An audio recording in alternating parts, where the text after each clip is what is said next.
নমস্কার বন্ধুরা, house wife Monika চ্যানেলে আপনাদের সবাইকে স্বাগত। আজ এসছি নিরামিষ সবজির রেসিপি নিয়ে। ফ্রিজে বেঁচে যাওয়া কিছু সবজি দিয়ে আমি কিভাবে নিরামিষ সবজি রান্না করে থাকি, যেটা ভাত, রুটি বা পরোটার সঙ্গে কিংবা যে কোনো নিরামিষ দিনে অনায়াসে খাওয়া যায়, আর যেটা খেলে কেউ বুঝতেই পারবে না যে এগুলো খুবই পুরনো সবজি। চলুন তাহলে দেখে নেওয়া যাক আমার আজকের রেসিপিটি। আমি এখানে ফ্রিজে পড়ে থাকা কিছু সবজি নিয়েছি। এর মধ্যে আছে স্কোয়াশ, বেগুন, কাঁচকলা, সজনে ডাঁটা, কুমড়ো ডাঁটা, টমেটো, ঝিঙে, বরবটি, আলু, গাজর। সমস্ত সবজিগুলি আমি কেটে খুব ভালো করে ধুয়ে নিয়েছি। এখন রান্নাতে চলে যাব। চুলায় কড়াই বসিয়ে দিয়েছি পরিমাণ অনুযায়ী তেল। ফোড়নে দিলাম দুটো শুকনো লঙ্কা, একটা তেজপাতা। তেজপাতাটা 3 টুকরো করে কেটে দিয়েছি 5 ফোড়ন। আমি এখানে হাফ চামচ 5 ফোড়ন দিয়েছি। ফোড়নটা ভালো করে ভেজে নিয়ে এখন এর মধ্যে দিয়ে দিলাম সবজিগুলি। এখন চুলার ফ্লেমটা লোতে করে দিয়েছি। আমি এখানে যে সবজিগুলো দিয়েছি আপনারা চাইলে অন্য সবজিও এর মধ্যে দিতে পারেন।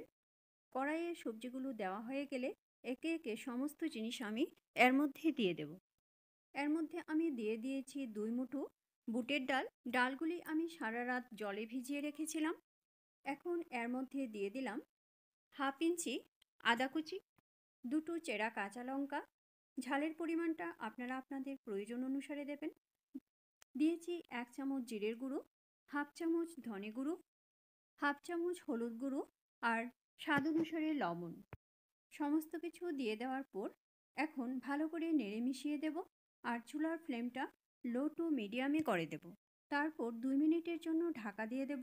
2 মিনিট পর ঢাকনা সরিয়ে আবার ভালো করে নেড়ে মিশিয়ে দেব। তারপর আবার ঢাকা দিয়ে দেব। লো ফ্লেমে 7-8 মিনিট ঢেকে রাখার পর ঢাকনা সরিয়ে আবার ভালো করে নেড়ে দেব আর দেখে নেব কতটুকু জল বেরিয়েছে। দেখুন সবজির থেকে অনেকটাই জল বেরোচ্ছে। আবার ঢাকা দিয়ে দেব। রান্নাটা একটু আস্তে আস্তে করতে হবে, কেননা বুটের ডালগুলো সেদ্ধ হওয়ার জন্য একটু সময় লাগবে আর সবজিগুলিও একটু পুরনো। আবারও ঢাকনা সরিয়ে ভালো করে নেড়ে মিশিয়ে দেব আর এভাবে আস্তে আস্তে সবজিগুলো ভেজে নেব। তাহলে সবজি অনেকটাই সেদ্ধ হয়ে আসবে। লো ফ্লেমে আবারও 7-8 মিনিট ঢেকে রাখার পর ঢাকনা সরিয়ে চেক করে নেব সবজির জলটা কতটুকু শুকিয়েছে। দেখুন সবজি একদম শুকিয়ে গেছে, এখন আর কোনো জল নেই।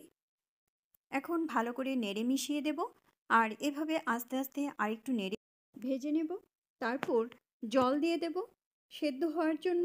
জল দেওয়ার পর চুলার ফ্লেমটা লো টু মিডিয়ামে করে 7-8 মিনিট সেদ্ধ করে নেওয়ার পর দেখুন কীরকম সেদ্ধ হয়েছে। ডালগুলি একদম ঠিকঠাকভাবে সেদ্ধ হয়ে গেছে।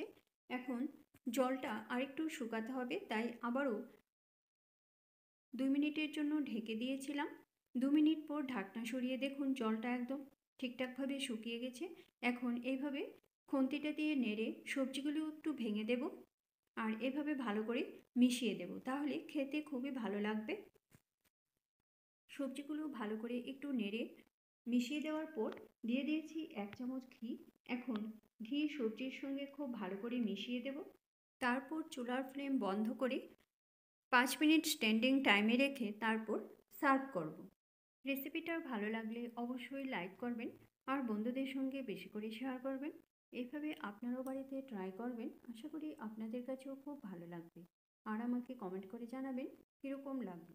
আমার চ্যানেলে নতুন দর্শক বন্ধু হয়ে থাকলে চ্যানেলটা সাবস্ক্রাইব করে আমার পাশে থাকবেন আর বেল আইকনটা অবশ্যই প্রেস করে দেবেন, কেননা আমি চ্যানেলে নতুন কোনো রেসিপি দিলে রেসিপিটা আপনাদের কাছে খুব তাড়াতাড়ি পৌঁছে যাবে। আপনাদের যদি কোনো রেসিপি দেখার ইচ্ছে থাকে তাহলে কমেন্ট বক্সে অবশ্যই কমেন্ট করে জানাবেন।